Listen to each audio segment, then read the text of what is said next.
Women care foundation की तरफ से 75वें स्वतंत्रता दिवस के अवसर पर इंस्टाग्राम पर एक टॉक शो का आयोजन किया गया,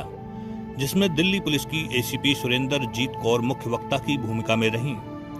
शो की एंकरिंग अभिनेत्री ऋचा अग्रवाल ने की। शो में एसीपी सुरेंद्र जीत कौर ने महिलाओं को प्रोत्साहित करते हुए उनके कानूनी अधिकारों से अवगत कराया। शो के समापन पर वीमेन केयर फाउंडेशन की फाउंडर प्रेसिडेंट डॉक्टर धनलक्ष्मी बलागा ने विभिन्न क्षेत्रों में सराहनीय प्रदर्शन करने वाली महिलाओं का सम्मान किया।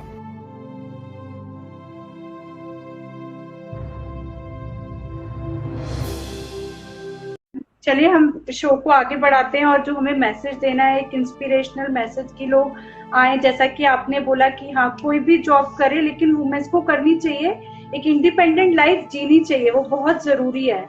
जी नहीं, सबसे बड़ी बात मैम मैं ये चाहती हूँ कि सबसे पहले तो पढ़ाई, एजुकेशन होना बहुत जरूरी है। एजुकेशन जरूर लेनी चाहिए, क्योंकि एजुकेशन के बेस पे ही हम अपने बहुत सारी चीजें सीखते हैं, एथिक्स सीखते हैं, घर का जो अपना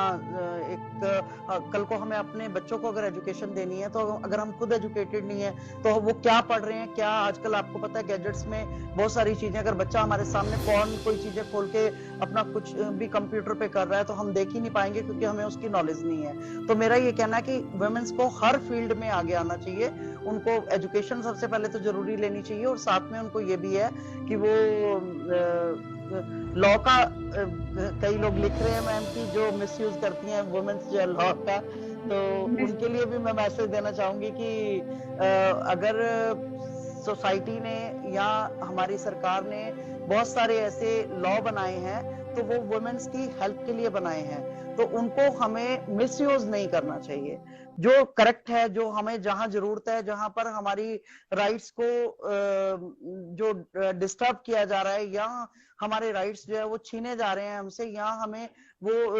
उन सब चीजों के लिए जो एक्ट बने हैं, जैसे डोमेस्टिक वायलेंस एक्ट बना है या आईपीसी सीआरपीसी में बहुत सारे प्रोविजन है जिसमें वुमेन्स को ये पावर मिली हुई है कि वो अपने राइट्स के लिए लड़ सकती हैं, तो वो अपने राइट के लिए लड़े, लेकिन साथ साथ ये कि मिस यूज ना करें, झूठ ना बोलें। मैं आजकल देख रही हूँ कई बहुत सारे ऐसे जो पॉक्सो एक्ट बना है उसका बहुत ज्यादा मिस यूज हो रहा है। लोग क्या करते हैं कि प्रॉपर्टी डिस्प्यूट्स हैं पड़ोसियों के साथ या अपने रिलेटिव्स के साथ, बच्चों को आगे कर देते हैं कि इसने हमारी लड़की को छेड़ा है, इसने ये गलत काम किया है, इस तरह से करके वो पॉक्सो में फंसा देते हैं जिसमें कि बेल तक नहीं है। तो इस तरह का काम नहीं करना चाहिए। कहने का कि हमारी जो सोच है वो प्योर होनी चाहिए, उसमें कहीं पर भी इस तरह का नहीं होना चाहिए कि हम उस लॉ का मिसयूज करें, क्योंकि अगर हमें ये फैसिलिटी मिली है तो उसको फैसिलिटी को हमें अच्छे चीज के लिए अवेल करना चाहिए। वो चाहे मेल है चाहे वो फीमेल है, दोनों को ही तभी उस लॉ का फायदा है अगर वो उसको गुड फेथ में यूज कर रहा है तो। और वो उससे क्या है कि एक जो फेथ जो डेवलप है, जो अब क्या होता है कि पुलिस के पास कोई अल्लाह दिन का चिराग होता नहीं है, हम लोग देखकर ही जज करते हैं कि कौन गलत है कौन सही है, या जो सिचुएशंस हैं या जो ये कहिए कि आप जो हमें मौके पर एविडेंसेस दी जाती हैं, तो अब क्या होता है कि अगर लॉ ये कहता है कि अगर किसी महिला ने कोई भी बात कह दी तो ये माना जाता है कि वो करेक्ट कह रही है, उसी के ऊपर एफआईआर दर्ज हो जाती है। लेकिन ये महिला को देखना है कि उसके साथ वो चीज हुई है कि नहीं हुई है। जैसे आजकल मैंने देखा कि बहुत सारे लिव इन रिलेशनशिप में लड़कियां रह रही हैं, लेकिन उसके बाद रेप के एलिगेशन लगा देती हैं। पहले अपनी कंसेंट से वो फिजिकल रिलेशन बनाती हैं, बाद में फिर ये बात आती है कि आपने जो है ये शादी के प्रिटेंड करके, इसने शादी का बहाना करके मेरे साथ इसने फिजिकल रिलेशन बनाए। तो आप एजुकेटेड हैं, आपकी उम्र जो है वो 21 साल से ऊपर है, आप बालिग हैं, तो जब बालिग हैं तो क्यों हम वो काम करें कि जो बाद में हमें ये एलिगेशन लगाना पड़े कि इसने मेरे साथ शादी का बहाना करके रेप किया। तो पहले ही क्यों नहीं हम शादी करके वो रिलेशन में जुड़ते। तो ये सब चीजें जो है ना, ये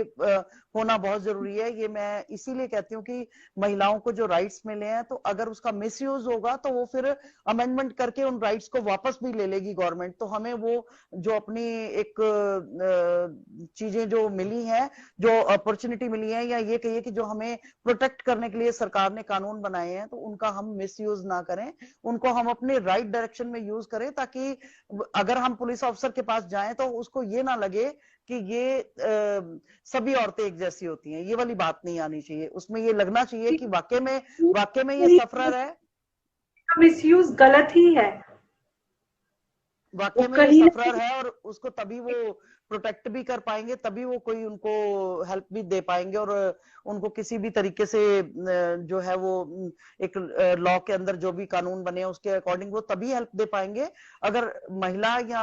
पुरुष दोनों ही अपनी अपनी जगह पर राइट हैं। तो कानून सबके लिए इक्वल है। हमें ये सोचना चाहिए कि क्योंकि सिचुएशंस इस तरीके की थी कि कानून बनाने की जरूरत पड़ी, महिलाओं को प्रोटेक्ट करने की जरूरत पड़ी, और आज की डेट में भी बहुत ज्यादा ऐसी जगह है जहां पर महिलाएं सफर कर रही हैं, वो डोमेस्टिक वायलेंस का सबसे ज्यादा शिकार हो रही हैं। तो वो तभी अपने कानून की जो है हेल्प ले सकती हैं, तभी अपने जितने भी एक्ट और लॉ बने हैं उनके लिए हेल्प है वो, अगर वो अपनी जगह पे करेक्ट है और वो राइट चीज रखती हैं, ट्रुथ के साथ रखती हैं, तो उनको 100% जो है पुलिस हर जगह पर उनको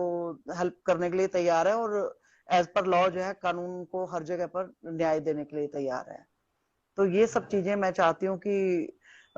हमें दोनों तरफ से समझने की जरूरत है। मिसयूज, लॉ का मिसयूज ना हो, और स्ट्रांग होना बहुत जरूरी है, मेहनत करना बहुत जरूरी है। अपने सिचुएशंस हर एक की लाइफ में नेगेटिव होती हैं, लेकिन उनको कैसे हमने पॉजिटिव सिचुएशंस को करना है और किस तरीके से हमने अपने गोल को अचीव करना है, ये टारगेट हमारा बना के रखना बहुत जरूरी है, तभी हम आगे बढ़ सकते हैं। चलिए मैम, आज हमारे साथ जुड़ने के लिए, हमें अपना समय देने के लिए बहुत बहुत आपका धन्यवाद। और as a special guest inauguration पे हमारे show inspiring word of women में आने के लिए बहुत बहुत आपका धन्यवाद। आपने थैंक यू हमें very much ma'am. Thank you सभी व्यूअर्स को जिन्होंने लाइव जुड़कर जो है ये शो देखा, और मैं देख रही थी कि लगातार हार्ट लोग दे रहे थे, हार्ट दे रहे थे, तो अच्छा लग रहा था कि एटलीस्ट लोग साथ साथ, बीच में मैं कमेंट भी पढ़ रही थी बहुत सारे लोगों के कि जो बता रहे थे कि किस तरीके से क्या क्या वो फेस कर रहे हैं। तो मेरा यही कहना है कि मैं सबको यही मैसेज बार बार यही कहना चाहती हूँ कि ये लाइफ बहुत प्रीशियस लाइफ है। हमें अंडरस्टैंड करना चाहिए कि परमात्मा ने ये जो जिंदगी हमें दी है वो किस पर्पस के लिए दी है, इसके पर्पस को अचीव करना चाहिए, इसके गोल को अचीव करना चाहिए, और अपनी लाइफ में कुछ ऐसा करके जाना चाहिए कि जब मरे तो लोग याद करें कि हाँ, आप एक वो इंसान आया था इस दुनिया में और ये एक अच्छा काम करके गया, और ये एक मिसाल कायम करके गया है। ये सब जब हम सोचेंगे तो एक अच्छा समाज हम डेवलप कर पाएंगे, अपने कंट्री की प्रोग्रेस कर पाएंगे, और बहुत सारी खुशियां हम परिवार को और अपने आसपास बिखेर पाएंगे। तो एक स्माइलिंग फेस हमेशा जो है ना, पॉजिटिव सोच के साथ स्माइलिंग फेस रखकर सिचुएशंस को हैंडल करते हैं, तो आप हमेशा हर चीज अचीव कर सकते हैं। आपका बहुत बहुत शुक्रिया, धनलक्ष्मी का बहुत बहुत शुक्रिया, और अजय ठाकर जी मेरे जो ब्रदर हैं उनका बहुत बहुत शुक्रिया आप लोगों से कनेक्ट करने के लिए, और आपकी फाउंडेशन के साथ कनेक्ट करने के लिए, और बहुत सारे व्यूअर्स के साथ कनेक्ट करने के लिए बहुत बहुत शुक्रिया।